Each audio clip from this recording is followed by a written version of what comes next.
है आप सभी का मेरे इस यूट्यूब चैनल में जिसका नाम है ज्ञान लर्निंग। दोस्तों आज का वीडियो बहुत ही इंटरेस्टिंग होने वाला है। क्या करना चाहिए जब सपोज जैसे हमारे अर्थिंग में जब हमें फेज आने लगे तो उस कंडीशन में हमें क्या करना चाहिए। जैसे सपोज हमने एक सर्किट लिया है, सपोज यहाँ पे फेज आना, ये फेज हो गया, ये न्यूट्रल हो गया, ये अर्थिंग हो गया। लेकिन अर्थिंग में भी यदि हमें करंट कभी कभी मिलने लगता है तो अर्थिंग में यदि हमें फेज मिल रहा हो तो उस कंडीशन में हमें क्या करना चाहिए। ये जो आने का मेन रीज़न क्या होता है, कहाँ कहाँ से आ सकता है। How to check. दोस्तों कैसे चेक करना है कि हमारे अर्थिंग पॉइंट में जो है फेज आ रहा है। ये चीज़ चेक करने के लिए हम क्या करेंगे, with the help of multimeter की सहायता से हम जो है ना ये चेक कर सकते हैं। नहीं, दूसरा तरीका है कि यदि हम टेस्ट लैंप की सहायता से भी हम जो है ना चेक कर सकते हैं कि न्यूट्रल पे कितना वोल्टेज आ रहा है, और टेस्टर लगा के भी हम देख सकते हैं न्यूट्रल पे यदि हमारा न्यूट्रल पे यदि वोल्टेज आ रहा है तो कि रीजन क्या होता है। क्योंकि दोस्तों जो रीजन जो होता है, सपोज जैसे ये सॉकेट है, ये हमारा जो है अर्थिंग पॉइंट है, ये फेज पॉइंट है, ये न्यूट्रल पॉइंट है। तो इस पे तो फेज आ ही रहा है, लेकिन साथ में इस पे भी कुछ लीकेज करंट की वजह से या इस पे भी यदि फेज आ रहा है तो उस कंडीशन में क्या क्या रीजन हो सकता है। तो इस पे जो फेज आना, अर्थिंग पे फेज आने का जो रीजन होता है, पहला होता है कि यदि हमारा अर्थिंग यदि घर में यदि नहीं किया हो तब भी आ सकता है। दूसरा है कि अर्थिंग किया हो तब भी आ सकता है। तो पहले हम देखते हैं कि अर्थिंग यदि नहीं किया हो तो हमें अर्थिंग पहले कर लेना चाहिए हमारे घरों में सेफ्टी पर्पस के लिए और हमारे इक्विपमेंट सेफ्टी के लिए, और प्रॉपर वोल्टेज हमें मिलता रहे। इसलिए जो है ना हमें सबसे पहले घर में पहले अर्थिंग करना चाहिए। अर्थिंग करने के बाद भी यदि हमें अर्थिंग पॉइंट पे यदि हमें फेज मिल रहा है तो उस कंडीशन में जो रीजन होता है, या तो हमें लूज कनेक्शन होगा कहीं पे, या फिर कट हो गया होगा, इसका इंसुलेशन पीवीसी ब्रेक हो गया होगा, या फिर जो है ना हमारे इलेक्ट्रिकल अप्लायंसेस के अंदर में जो है ना कहीं पे जो है ना अर्थ केबल जो है ना लूज हो गया, कट हो गया होगा, या शॉर्ट हो गया। इन सारी रीजन्स की वजह से जो है ना हमें अर्थिंग पे फेज मिल सकता है। तीसरा रीजन जो होता है लीकेज करंट की वजह से। जैसे एटमॉस्फेरिक बरसात के दिनों में क्या होता है कि लीकेज करंट आने लगता है। चूँकि एयर में क्या होता है कि एयर में वाटर मॉलिक्यूल रहता है, जिस कारण क्या है कि एक लीकेज करंट बनने लगता है, जिस कारण जो है ना अर्थ पॉइंट पे हमें फेज आने लगता है। या फिर हमने जो अर्थिंग करके रखा है उसका वायरिंग कहीं ना कहीं कनेक्ट है, या ब्रेक है, या लूज है, जिस कारण भी कभी कभी जो है ना अर्थिंग पे फेज आने लगता है। बरसात के दिनों में क्या होता है कि वाटर मॉलिक्यूल जो है ना एयर में अवेलेबल रहता है,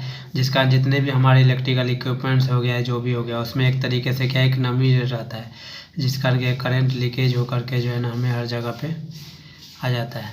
सोल्यूशन ये करेंगे तो उसके दो स्टेप्स है मेनली।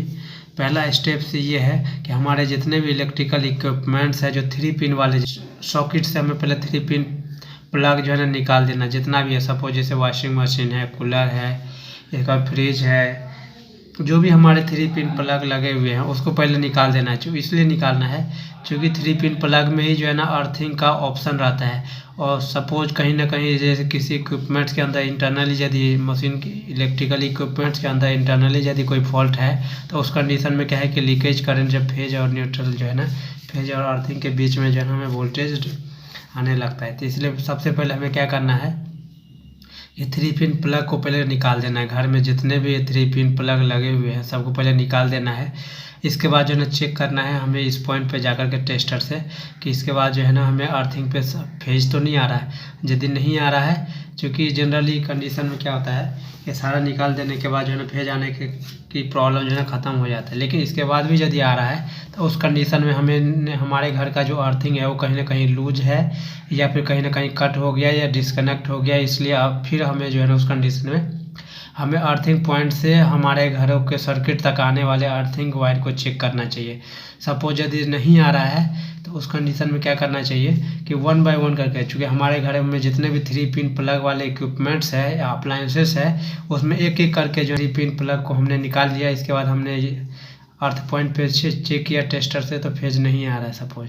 इसके बाद हमने पहला इक्विपमेंट्स जैसे लगाया, सपोज 3 पिन प्लग का सबसे पहले कूलर कनेक्ट किया। इसके बाद हमने फिर अर्थिंग पे फेज देखा, फिर सपोज जैसे नहीं आ रहा है। सपोज उसके बाद हमने सेकेंड वॉशिंग मशीन हमने जोड़ा। इसके बाद फिर से चेक किया इसमें टेस्टर से अर्थिंग पे कोई फेज तो नहीं आ रहा है।